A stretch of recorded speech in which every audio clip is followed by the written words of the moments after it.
Wuthering Heights is a passionate story about two beings that are deeply in love, and when Catherine, this slightly innocent girl stuck in a love triangle, passes away, Heathcliff, this strong and possessive hero, is trying to revenge his loved ones. It is very romantic and very sad. Who would not want a certain Heathcliff to fall in love with them, right? If you listen thus far with tinnitus in your ears and clenching teeth in your mouth, fighting the urge not to shut down this video, then congratulations! You've passed the test. But if you've listened with no inconvenient feeling, then I advise you to keep watching, because you most unequivocally did not understand the meaning of the book. Hello everyone, welcome to my channel in which I'm gonna be talking about literature, history, art, fashion, and many other interesting subjects as well. Briefly, Wuthering Heights by Emily Bronte is a foundational pillar of English literature. It is a classic that left an indelible mark on hundreds of readers throughout the generations and has been the object of countless studies considering its complex topics and rich symbolism. This story traces the self-destructive love and haunting obsession between Catherine and Heathcliff. It subsequently focuses on the revenge that Heathcliff inflicts on getting against the people that have kept him away from his beloved. This book was written in between October 1845 and June 1846 as the first and only novel by Emily Bronte. It was published in 1847, only a year before the author passed away of tuberculosis. Having lived in an isolated house in Yorkshire her whole life, overlooking a graveyard and wild moors, Bronte was able to include this honest scenery almost as an important character in her narration. This, in a way, introduced a subgenre to the Victorian Gothic, almost repetitive literature, because this took advantage of the naked nature where true sincerity lies.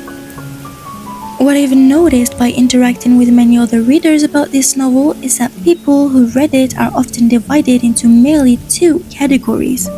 Those who absolutely love it and think it is the best book in the world, which is my case, and those who completely hate it. Unfortunately so, this second category is quite frequent. Why, you may ask? It is simply because people don't understand it. So hang on a bit longer and I'm going to break down to you the main points that might have gone a little bit over your heads in Wuthering Heights. Wuthering Heights is so often mischaracterized as the greatest love story and that it is as romantic as it is tragic, but Wuthering Heights is not a love story. And I've always wondered, where does this myth of Wuthering Heights being a romance novel so spread amongst literature prejudices truly come from? A possible answer would be it coming from the cinema. Tracing down the movie adaptations of Bronte's novels from the 1920s silent film adaptation to the newest, well, I don't really know how to call this adaptation, you can notice that the true story of Wuthering Heights has been shaped from this complex story of misery and abuse and agony to a simple love story, which in most cases, the second part of the story does not even appear, which, in my opinion, is the most interesting and most crucial part of the novel. But why is it that not a single adaptation got the idea of the book right? Is it some form of intellectual laziness? A part of disinclination to engage in such convoluted human truths?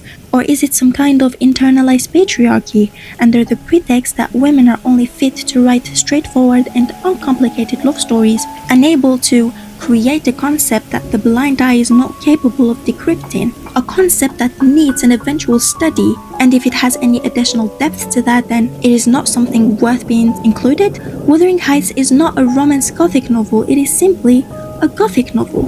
It is a study of the soul at its darkest, roughest, and even ugliest angle. It does include love as a concept naturally, but it is primarily shadowed in harsher representations such as manipulation, violence, and woe. This book was never meant to be romanticized. It was made to be aware that love is able to illuminate a darkened path just as much as it is able to destroy oneself and everything around them. One true statement about Wuthering Heights, though, is that it is an incredibly difficult book to read.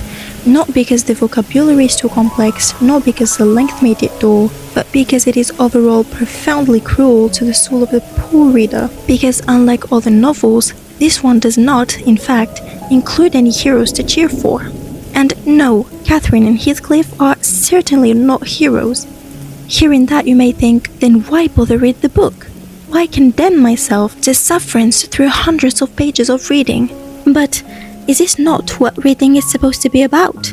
To leave a mark, to live with every read word a grain of your mind, with every page a portion of your thoughts.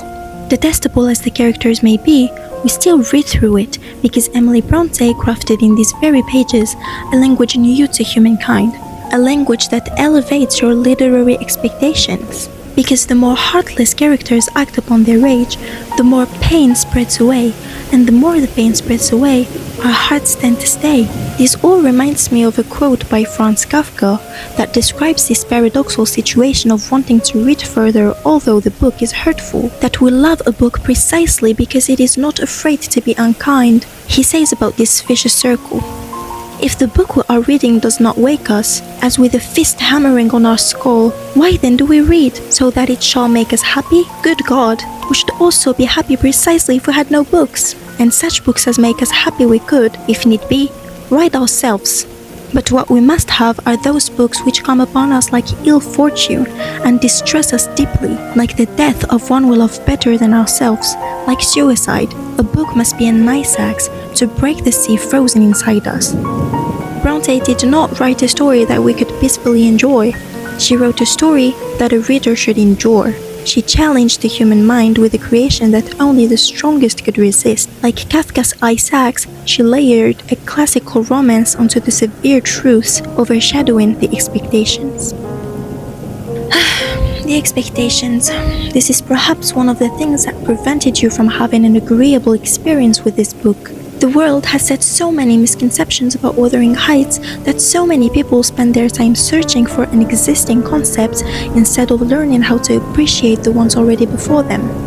It is important that more readers open their minds to a larger understanding of general literature instead of being caged in a cell of subjects we are expected to study and to enjoy. Now, it is about time this video came to an end. I would like to conclude by saying that if it is your case that you found yourself not having much enjoyed nor understood Wuthering Heights, to take a week of your life, forget the movies, forget the romance, reset your memory, and try reading it again for the first time, and I promise you the experience will be much more pleasant.